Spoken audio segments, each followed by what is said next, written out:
This is the DNA Pest Control Podcast with your hosts, Daniel and Anthony. Welcome back to another exciting episode of the DNA Pest Control Podcast. You should be an NFL announcer. There's not going to be any NFL this year. Did they already say that? No. Did you know that they Pac-12's out and Big Ten? I seen that, Big Ten. Wow, can you believe that? Yeah, but you know what it is? And it's hilarious. So I was reading some real quick. We're off of subject. But let's hear it. So I was reading that all these players came out and they were crying about, how they need to do safety measures and this and that and how they were going to sit out the season. Yeah. Well, then the Big Ten came out and said, okay, well, we're just going to shut the season down. Nobody's going to play. Right. And then the Pac-12 followed after. And then all these players came out and they were like, well, we still want to play. Do they still get their scholarship? Yeah. Okay. They don't take anything away. But it was just funny. Everyone was crying about it. And then they took the season away. And then they're like, well, no, we were just joking. Well, we still want to play. No, but that's good because maybe they might finally make some money. They'll pay them, right? The players are getting paid. Okay. You didn't know that? Yeah. What, under the table? No, that's legal. No, I'm talking about merchandising. I'm talking about their name on things. They can't do it because of the NCAA. No, they can do it. Maybe we shouldn't talk about that. They can do it. Thrown some heat. Have you heard? You haven't heard any of this stuff?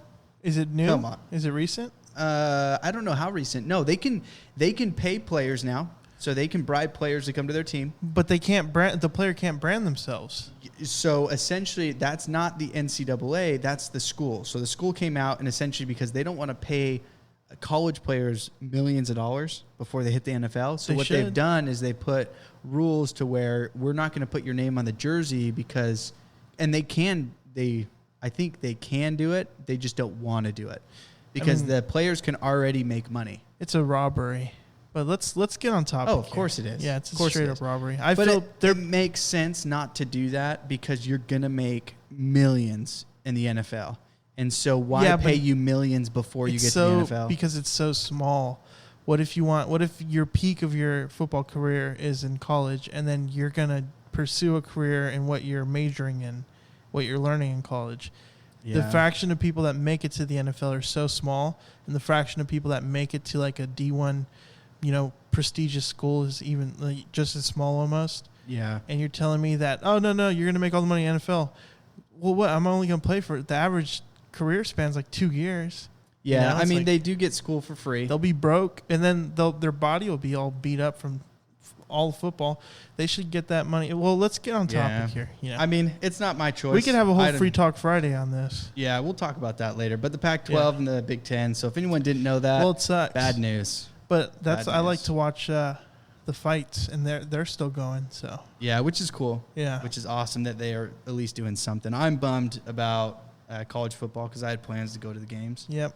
Not anymore. Nope. Life as we know it has changed forever. Same with NFL. I was planning a whole trip. Yeah. Yeah, I was going to go see TB. Oh, my goodness. No, not Tampa Bay. Tom Brady. At the Buccaneers. Oh, my goodness. Yeah, I really wanted to see him before he retires. So. Oh, you can't. Maybe not. You'll see him maybe never walking around with his cane. I know. That's what you'll see. Hey, he's taking great care of himself. Yeah, I know. That guy's 40-something, and he's still moving. Yeah. He's fine. But, Anthony. Well, I'm before you start, I'm recognized as the TB of the pest control industry. Who's TB of the pest control industry? Well, they compare me to Tom Brady. Oh, yeah. Yeah, you can throw bait pretty far. Minus the losing Super Bowls. They're like, well, you're like Tom Brady if he was undefeated. And I'm like, I know. Oh, gosh. Doesn't he hold the record? I don't know. Or he's tied with the record right now? For most wins? For most Super Bowl wins. I think he's tied with somebody, right? I think there's a 3-way tie. Yeah. Him and 2 other old dudes. Yeah. I don't know who they are. But anyway, so today we are going to do a little recap and add a little spin to a previous episode we did on German cockroaches. Yep. And how to control them. And what magazine is this that we're referring to? Well, I was not going to say that. I wanted plagiarism, but no, it's not plagiarism. It's not writing, huh? We're not writing it. No, we're just talking about the content. We're not What is it if you like steal their? So if we were to, it's called plagiarism or copyright. It's a copyright strike or whatever. But I think if we credit them and we discuss it, we're allowed to discuss it. Well, here's free advertisement. Okay, this is for the Pest Control Technology, PCT. If you guys do not have this magazine, it's free. So, yeah, if you have your license, right? No, doesn't matter. It's just free. Really? I can put anybody's name on it. Yeah. Okay. Lance had it. All right. He had it coming to him. Nice. Yeah. So anybody can honestly get it. I mean, they get their money from advertisement in the magazine. Yeah. Obviously. So that's why they're giving it away for free. Yeah. But yeah, get it. I mean, they send one out every other month, and then you'll get electronic one if you download the app. And if you download the app, you can get all of the magazines that they've ever done. Wow. Okay. So, at least I think you can. I'm not keen on the app. Well, I don't like that. Not like it's a bad app. I just don't like reading stuff on. Easy now. Phone, You're treading on thin ice here. No. It's actually really good. So this one, they did have. So this one's all about cockroaches. This issue. All right. And they specifically talk about German cockroaches. So one thing I heard from Pest World, by the way, shame on you, Pest World. Hold on. Don't throw shade on them. They're still open virtual conference. Shame on you. This is breaking news that the Pest Technician Olympics has been canceled this year. Breaking news. And postponed. And if you don't know what we're talking about, please go listen to our Free Talk Friday. It's called Pest Technician Olympics. Yep. We were going to have a huge event. We already had sponsors. I think Monster, Red Bull already sponsored us. But Walmart, and Target, which was really hard to do. Amazon. Yeah, they all three did. It was weird. Yeah, they all sponsored us for the Pest Technician Olympics, but it is canceled because Pest World is virtual now. And please, Daniel, you vouch for. Are we going to have a virtual? We can. We'll be like, all right, you record us and have someone record you while you reel up your power rig hose. Yeah, let's do a virtual one. But I still suggest still doing it because we're still, I think, never mind. But there's a lot of info you still can get from them, and it's not their fault. Everyone got blindsided by COVID-19, coronavirus, whatever you want to call it. Yeah. So with German cockroaches and what this article is about, there's going to be some controversial. Yeah, there it is. Yeah. Things in the magazine that I don't necessarily agree with 100%. Yeah. Which I think it all depends on possibly the area you're in or the chemicals you're using. But we're going to cover all those as well. Yeah. So this, I don't even know who wrote it. Yeah, it should be a little name right there, right? Under the title. Or even at the very end of it. Stoy A. Hedges. All right. BCE. I don't know what BCE hey, is. Stoy Hay. What? Stoy Hay Edges? Stoy A. Hedges. So wherever he's from or whatever he does. We're reading your article. We're reading his article. Yeah. So essentially he's saying in his experience, if he doesn't gain 98% control within the first weeks, you're pretty much out of luck. So he says he says it continues. He didn't say how long. He kind of left it really open-ended. But he says if you don't gain 98% control within the first 4 weeks, you're not going to really gain that control. I'd say you could gain almost, like 100% should be within a month, right? I agree with that. Yeah. I think almost 100%. Now, obviously on scenarios, because if we're talking commercial kitchens, to apartments, to houses, those are all going to be different things. His main focus, it seems like, in this article is actually commercial kitchens. And so he's doing commercial kitchens. Okay. Yeah, that's what I got from this. He didn't specify 100% that that's what that was, but that's what he kind of keeps saying commercial in there. And so one big thing, which I think is a good practice, but he says vacuuming. Yeah. He says vacuuming. He said that's a super important tip. He said 50%. You can gain immediate control with that if you vacuum, which I don't know about that. Well, I mean, vacuuming is kind of like glue boards, you know? Yeah. If you do both. Let's say glue board stops the population by 50%. Yeah. And let's say vacuuming does as well. Do you get 100%? I know where you're going. No. Because, yeah. Well, I don't think it actually takes down 50%. I think vacuuming is a good practice just to take the ones that you can see. But I don't think you're going to be able to see 50% of the population and to be able to vacuum them up. All the cracks and crevices that we can barely even hit with, an aerosol can. Yeah. Inside the, behind a refrigerator, there's no way you're going to be able to vacuum anything up. What kind of vacuum is he using? Is it like the one you use for rodent poop? It just says, yep, a HEPA-vac. HEPA-vac? Okay. So now they do have different nozzles and different types, but in all reality, you're not going to be able to get that in every single area. Is he vacuuming like motors, things like that, grease traps? Well, so he says, so a vacuum device provides instant population reduction and should be used to remove cockroaches directly from surfaces and those flushed from cracks and crevice voids. Okay. With that being said, if I go through and I flush them out of the crack and crevice, yeah, you're going to probably get 50% or even more. Now I don't even agree with the 50%. You probably get more. Is his number one thing using a vacuum? No, he did not say that. He just said it is possible to achieve 50% plus immediate control of an infestation by vacuuming alone. Okay, that is wrong. Well, I don't believe that. Well, hold on now. Let's think about that. So let's say... Here, I got it. North Highlands. House in North Highlands. They have them in the ceiling. They have them behind the cabinets. Yeah. How are you going to get the vacuum? Well, sometimes houses need to be burned down. I'm just saying. So when it comes to 50%, depends on the level of infestation. Well, here's an analogy for you. Okay. So let's say Tom Brady. I'd say... Gosh, we're back on him. He's about 50% good, right? No, he's probably like 100% good. Well, no. So the vacuum... So obviously this guy cannot usually fumigate a restaurant, right? Because they're probably going to be open the next day. And a lot of products to kill German cockroaches are not labeled for food prep areas. Well, a lot of places will do it at night, so it's when they're closed. No, but even regardless of it at night or not, some products you cannot spray in a food prep area. No, they actually have a fog that you can spray once it's dry. You can actually prepare food on that surface as well. I wouldn't, but... I mean, I wouldn't either, but no, they literally, you can actually have food out while they fog. It's like telling the round guy, drink this. He's like, I don't want to. He's like, you just said you'll drink it. Drink it. Here's your product. This came from a guy who fogs, what's that almond? Blue almond? Blue almond, is that what they're called? Easy now. We're steering clear of a lawsuit, right? No, but he does massive like food warehouses. I knew someone that was a machinist at Blue Almond. Really? But yeah. Interesting.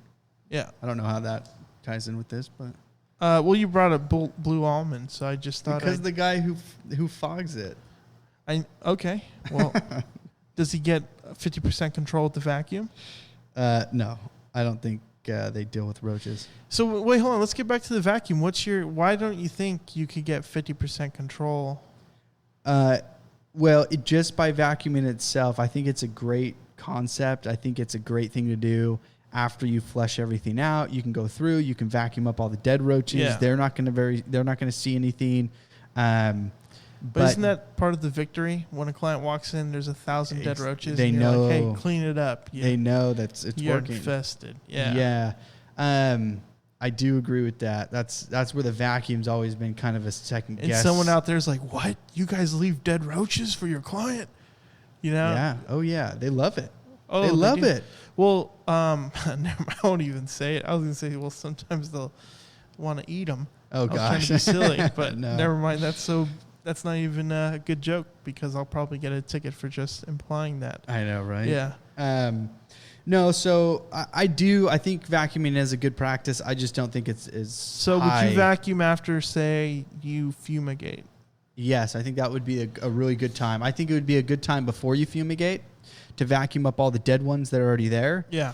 And you're vacuuming up a ton of food and debris that are left behind. Yeah.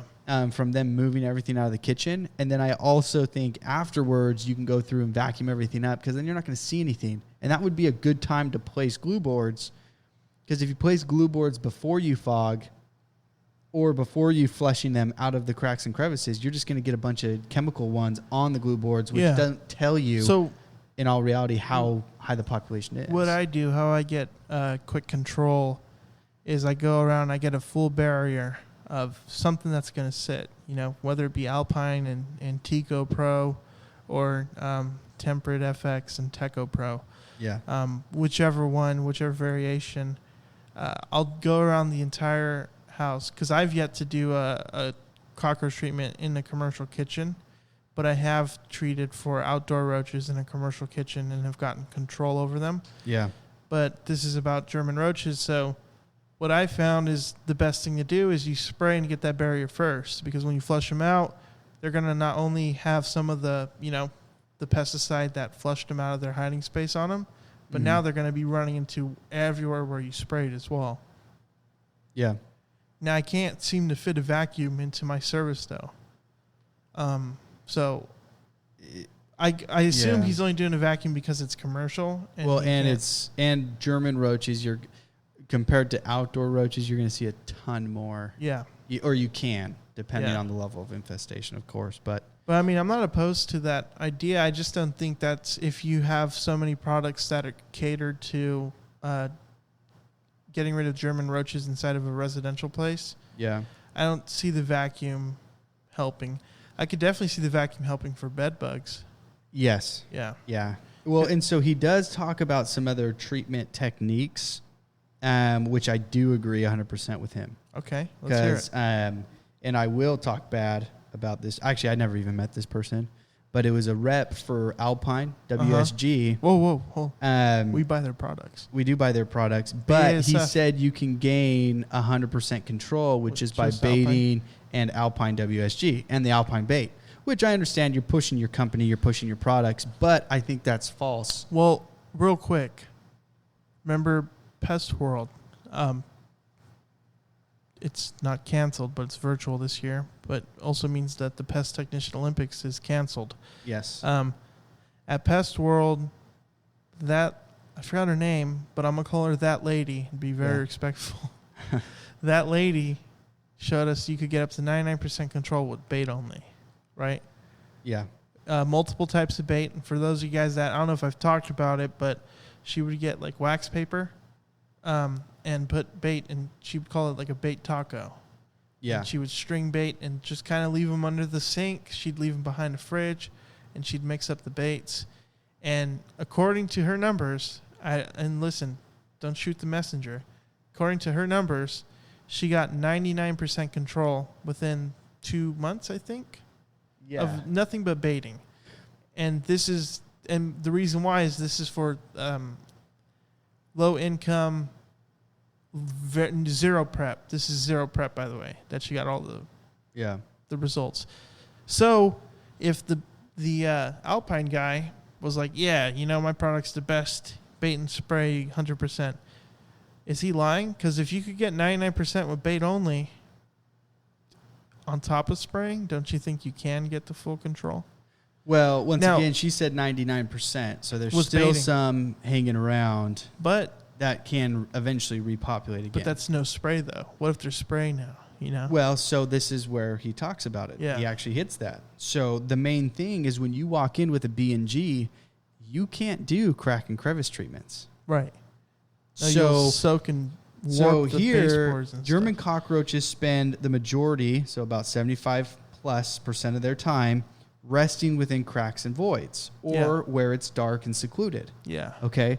So if you walk in with a B&G and you think you can just spray all the cabinets and spray around the baseboards and behind a refrigerator and oven, and you think you're going to gain control, well, they're not even hanging out there. So the likelihood of them coming in contact 100% with where you sprayed or what you're spraying may not even be there, because some are behind picture frames. Yeah. Some are probably in rooms where you can't spray where there's clothes. Especially when the infestation gets so severe that they leave the kitchen, because 100% of the time they're going to be in the kitchen or the bathroom. But once it gets too severe, that's when you start seeing them running around on walls. Yeah. So, and I agree with him. He says professionals who primarily only use a compressed air sprayer, B&G, or any other one that you're using, applying spot treatments are more likely to have problems in eliminating cockroaches because you're not doing a crack and crevice treatment. I agree with that 100%. But see, his thing is he's not trying to wait 2 months to get 99%. He's trying to get it within the first 4 weeks. Quickly. Yeah. Well, the study was for people that can't prep. Yeah. And that's another factor in it. No, I agree 100%. You can't show up with just one product and spray. Yeah, sure, you'll give the illusion of affecting, like, oh, there's dead ones, right? Yeah. But you're not going to eliminate nothing with just one pesticide spraying for roaches. Mm-hmm. And unless, this is far-fetched, unless you got like a contact pesticide, and you just hunt every single one down. Oh, gosh, no. Then I guess you could technically do it. You'll be there for 6 hours. So, and now this is another thing that he talks about, which I understand. So he says he talks about the formulations and the different ones. So he does say water-based formulations are also not the best choice for voids due to the distribution concerns. Yeah. Meaning if you're just using your B&G, you use Alpine WSG, and you're trying to spray that in a crack and crevice, you're not going to distribute it enough in that crack and crevice, deep enough, and, to contact everything. It's just not going to work. Right. So, which I agree. So he's talking about using aerosols, oil-based products where you can actually get that to where it's going to stick onto the wood or to the areas that, Yeah, I found using an aerosol is awesome. I know that I would say more controlled fumigation. Yeah. Oh, absolutely. Remember when we had that debate a while ago, actually. This was on a podcast episode. I forgot which one it was. Yeah, it's one of maybe the same cockroach one. Probably. Yeah. Or it was just about fogging. It was about fogging. Well, it was about fogging apartments and yeah. Yeah. So he does go on to say, the importance of detection. Obviously, you're going to want to find out where they are. And then he even says focus on likely areas. Yeah. Even if you see them there or not, you need to treat those areas because that's going to be a spot where they may go next. Yeah. Especially after you're treating and you're moving these guys around. Oh, 100%. Yeah. And so I agree. I agree with that. I agree 100% with the formulations on what to treat, how to treat that. Yeah. So, I mean, if you do have an Actisol machine or the B&G, I don't even know what they call that. What? Their Actisol machine, B&G. It's not an Actisol machine. It's like a fogger. I guess a fogger. Fogger. Those are great for motors, microwave motors, behind a refrigerator, ovens. But you do have to make sure all the gas is turned off. Mm-hmm. There's no pilot lights, or you're going to blow up. Well, the cool thing about using a aerosol can is you don't have to worry about that because you're doing it so controlled that there's no linger. Yeah. The unfortunate part about using those heavy fumigation machines is that it's going to linger. Yeah. And I believe it has something to do with that the particles are smaller for the fumigator, so you will get more reach with it. But then you're getting it on your clothes. Then there's a risk of, hey, is there a pilot light on? Do you want to go, Yeah. kaboom? Yeah. But no, and that's all. Yeah, and that's all true. Because I do apartments that are all gas, and I'm like, there's no way I could ever do an Actisol treatment in here and have all these people always shutting off all their stuff, their heater, their oven, and then always turning it back on. They'll never want to cooperate. The more prep I've noticed, especially in apartments, the more prep a client has to do, then it's like instead of their 3 treatments, they drop off after the first or the second. Yeah. Then the issue never gets solved because I can't get that, according to this article, 1 month, 98% control, that control. Yeah. So. No, and that's, yeah. I mean, and that's super important on that. Yeah. And so, another big key, which I think is one that he should have probably focused a little bit more on this article. Yeah. Is he talks about kind of questioning questioning the customer. He does actually do an awesome tip on what's not there. Big thing was he says he was treating apartments. People were taking their dishes out, and then after the treatment, bringing the dishes back. Well, they were inside those dishes. Yeah, and they just were hiding inside each one. So as they were pulling all those dishes out, they were actually protecting the cockroaches and then bringing them back in after the treatment, and the cockroaches were never coming in contact with that product. Now, well, they will, because if he's not spraying the cabinet, then they won't. That's why you spray the cabinets, because we know that they're in there. Yeah. That they're going to be. And you're right. I don't know what he was doing there. So maybe he needs to listen to our podcast, because that shouldn't be an issue, because, yes, if they're hiding, they have to leave it eventually. No, it shouldn't. But if you want to gain even better control, I mean, if he knows that that's the issue, and he can hit that specifically, or they put those dishes through the wash, it's gonna get rid of them. Actually, I'm gonna throw this up on Instagram while we're live here. If you're not following us, follow us. I don't know our tag. DNA Pest. Is podcast. That what it is? Yes. I showed you it. It's the one where I guess the client. I'm actually heading back out there today. Oh, okay. They had like a measuring cup, and there's nothing but like a pile of dead roaches in it. Oh my god! Oh man, it was so terrible. Well, so he also gives, while you're putting that up, he also gives another example at a wedding banquet type thing. And what was happening is they would go through, they would treat everything. They were inspecting all of these tables and everything that you could think of, but they could not find any roaches. And so then finally they did some questioning, and they found out that they were bringing in these mirrors. Oh my goodness. Well, these mirrors around the frame actually had roaches on the mirrors. And so wherever they were storing the mirrors was getting the mirrors infested, and then they would bring them out, and then during the banquet they would have these roaches running everywhere. Yeah. But inside the banquet was 100% clean. And so they had to treat the mirrors. Once they treated the mirrors, everything was fine. Yeah. But that was the main factor, is treating those mirrors, and then where they were storing those mirrors. Yeah. And so, that is a huge thing, is when you're walking into a blind place, an apartment, a home, a restaurant, asking them where they're seeing it, look at the difficult areas, find out what you can turn over, where you can see. I just did a roach treatment at this lady's house. Yeah. And I've never treated these areas before. Okay. Because I did exactly what he said that most people do, is they look for the easiest to see. Yeah. And it was underneath the kitchen drawers. They were just packed underneath them. Mm-hmm. And those were never sprayed area. Yeah. I would spray inside, I'd spray around the outside, the easy to see areas, and that area, when I pulled it out, dropped 4 or 5, and then it clicked. Crap, I haven't sprayed those areas. Wow. And so I treated those areas. I remember one time a lady had like a party decoration up. Remember that? Uh-huh. You were there. Yeah. And then I ripped it, and there's roaches. Yeah, roaches flew all over the place. And I'm like, oh my goodness.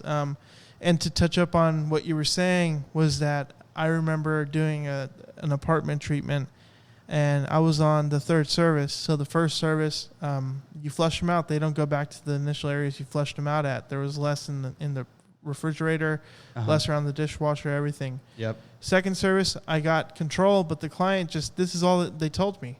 And this is why you do interview the client. I asked, so where are you seeing them still? She's like, the blinds. I'm like, the blinds? What? And in my head, I'm like, what are you seeing in the blinds? She's like, yeah, please spray the blinds, please. And I'm like, okay. So that's what I did, and lo and behold, about 50 came falling out of the blinds, because obviously I didn't spray the blinds the first time, and I sprayed everywhere else really bad, or really good, not bad. Yeah, really good, and it was like, oh my goodness, they all moved to the blinds, and I just hit it with the quick fog, and like 50 of them, hundreds of them fell out. It was crazy. Yeah. I'm like, man, and I was like, she probably like had that happen to her when she just opened the blinds or something. Just had tens, I was going to say tens everywhere. Of thousands.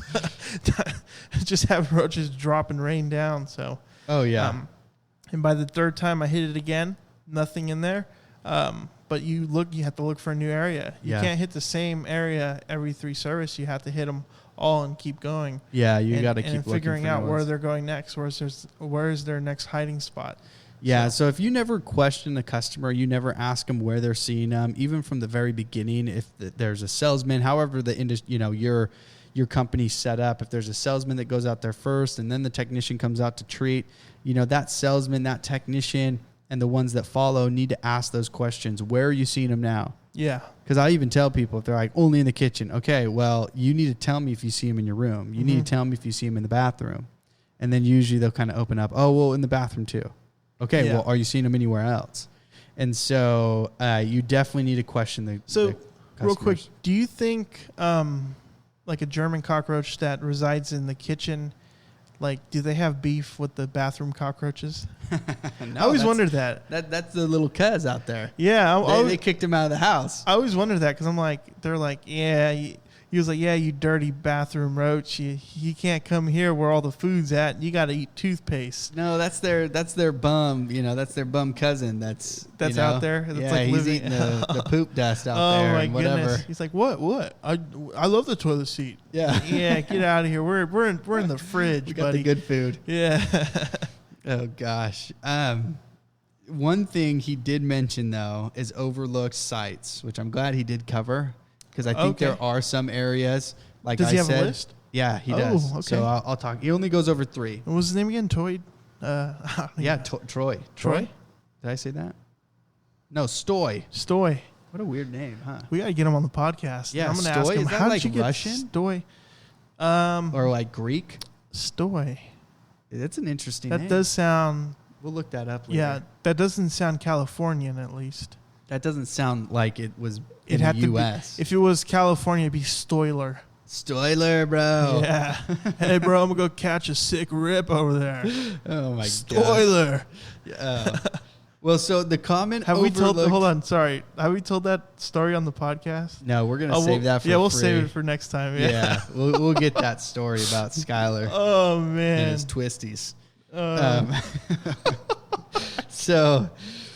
So the common overlooked sites, add in the ones that you think that are overlooked as well. But what he says is wall voids, which I agree. So 100%. any conduits that you can open up, light switches, any plugs, you can pull those off, dust those, spray those. Here's a quick fix for that though, real quick. If you're lazy tech, okay. Let's hear it. All you gotta do is if you have a strong enough dilution, and you just get a quick perimeter around that wall void, they're dead when they leave. Well, yes. Unless they travel the entire wall void, which I doubt, to the kitchen. Because it's like, if it's a kitchen wall void, you got to come out and eat. What are you going to eat in there? Well, they can eat each other. They can eat the feces. Yeah, but then... So, I mean, there is some stuff.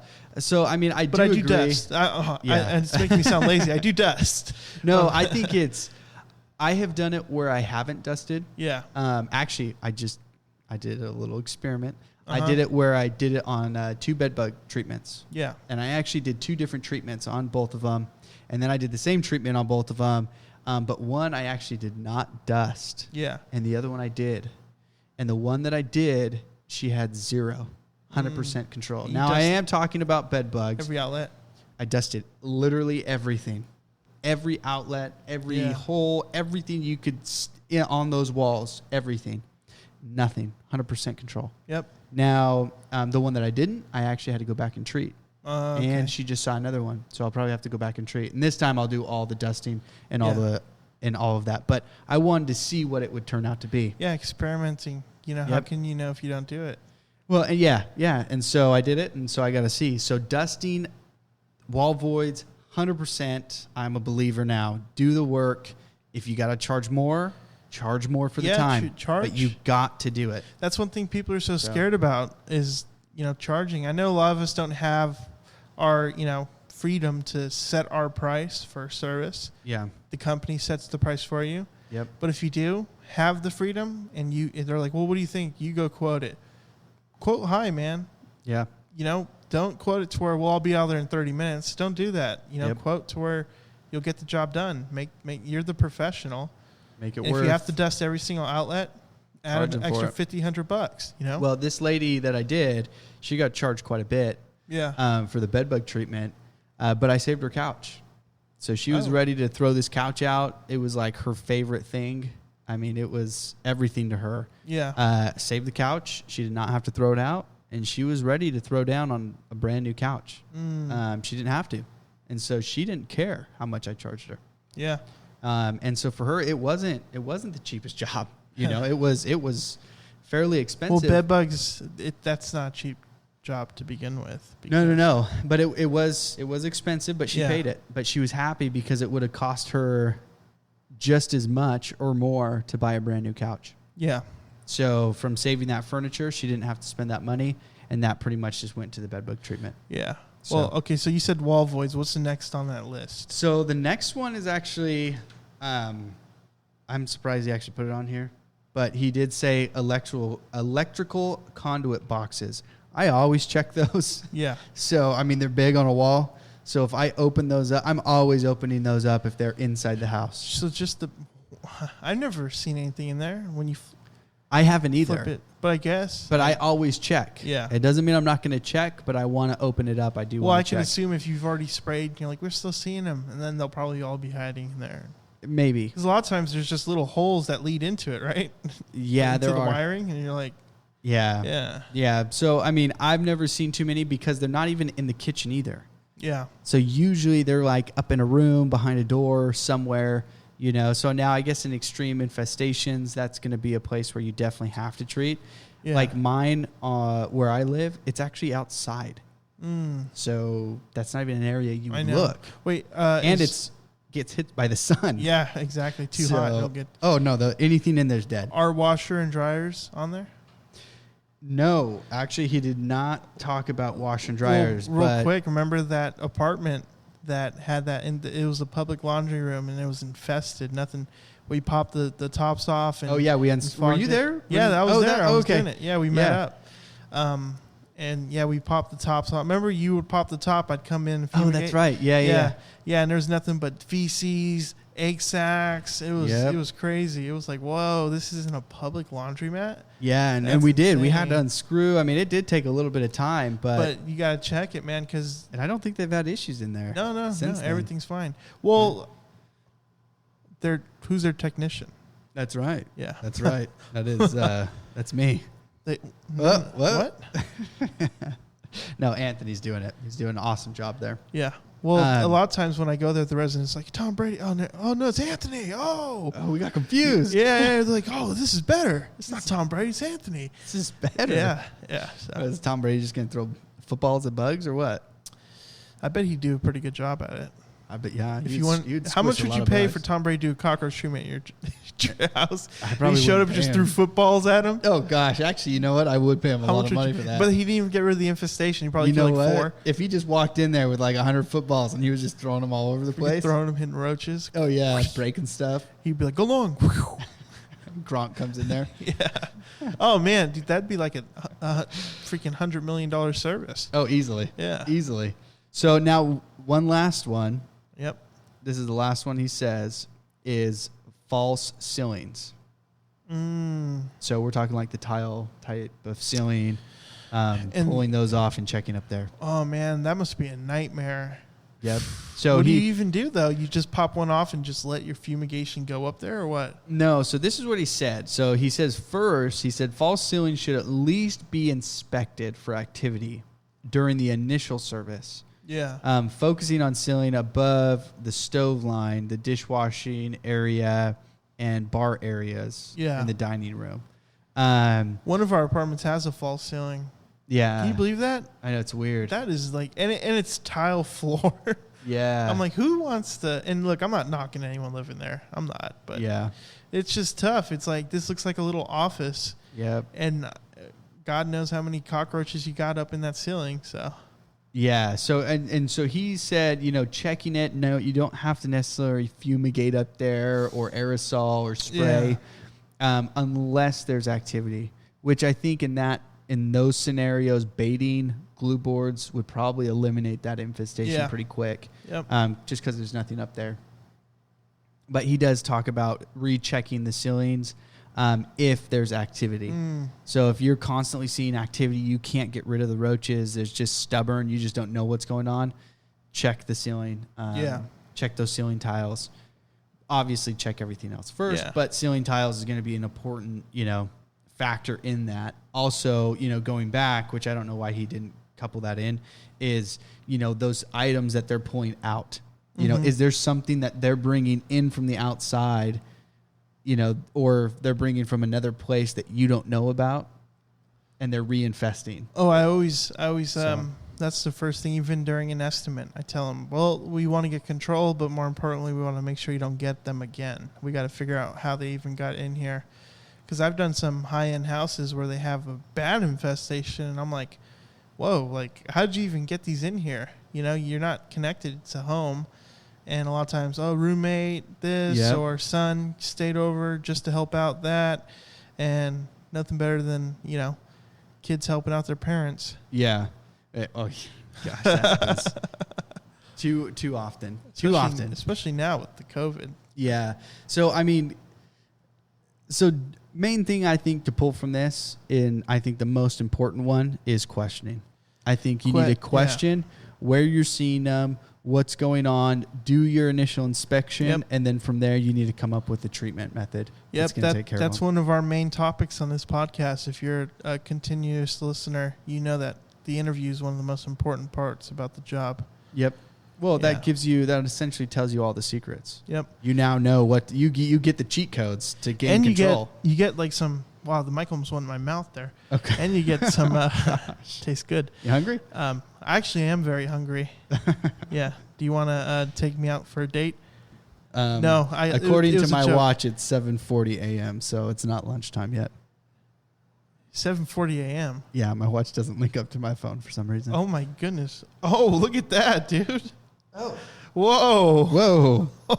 No one needs to know what that was. Something just fell out of his pocket, and I'm gonna let you guys guess what it was. Oh gosh! I'm not wearing shorts. Whoa, dude!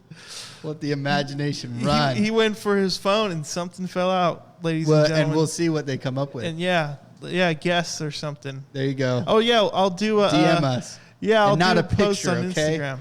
Not a picture. I'll do a post on Instagram and say what fell out of his pocket. What fell out of his pocket? Should we do multiple? No, we can't do multiple choice. We'll let the imagination go free. Yeah, you have to. That was great though. What were you? No, there was a joke. I don't want you. I have a lot of jobs to do today. Okay. Yeah.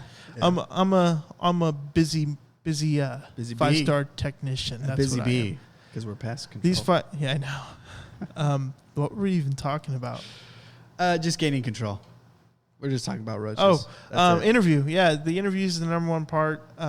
Most important. And I was going to add, and you get to dip in some psychology. If you're interested in finding out how people tick and how people, operate, there's nothing better than talking to them when they have an infestation. That's when they're most vulnerable. Yeah. And that sounds very wrong. No, but the psychology behind it's awesome because at the end of the day, you see them happy when you get rid of the roach infestation. So, yeah, very true. So, guys, remember those tips. Use the ones that obviously are going to work for you. If you've tried them out and some of them haven't, try them again. Maybe you did it wrong. Yeah. Hey, sometimes you don't know what goes on. You don't know if they brought more in, just try your best and, tell them, hey, I don't know if I'll ever get rid of your infestation. But oh, gosh. No, I'm joking. I mean, if they keep buying from garage sales, you might never. Yeah, but instead of playing that jingle, the one, what is it? The one where I tell people, look, what I'll do is say this, please subscribe and share this podcast around. You could catch us on Instagram. We post every now and then. I don't know the handle. The DNA Pest Podcast? At DNA Pest Podcast. Yep. Go ahead and follow us on there. We post pictures every now and then. Let's hit it. Hit the music. All right.